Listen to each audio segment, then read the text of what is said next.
As you may know, the Nova Scotia Securities Commission regulates securities in Nova Scotia. But how can you tell if something is a security in the first place? Well, thankfully, there's a test for that, and it's called the Howey Test. And who better to explain the Howey Test than Canada's own Howie Mandel? What, we didn't get him?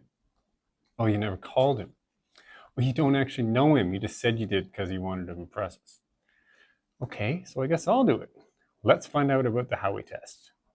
The Howey Test originates from a 1946 United States Supreme Court case where the defendants, W.J. Howey Co.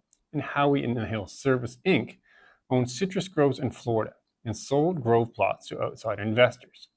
Under the agreement, buyers leased the groves back to Howey, who would harvest and sell the citrus fruit for a profit. The Supreme Court ruled that the agreement constituted an investment contract, thus making it a security. To come to this decision, they applied four main criteria. These four criteria, used to determine if something is a security, is now famously dubbed the Howey Test.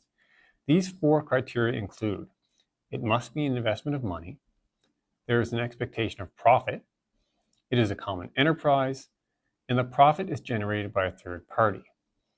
In the Howey Supreme Court decision, the citrus plots were bought by investors who had an expectation of profit that was dependent on Howey's efforts to sell the citrus fruit, which meets the criteria, making it a security.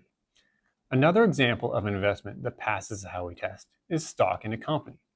Stocks are purchased by investors with the expectation of profits from the efforts of the people working for the company.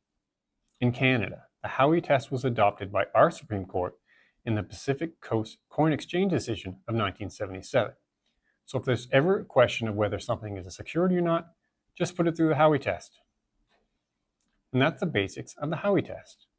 To learn more about investing and for other investor education information, visit our website,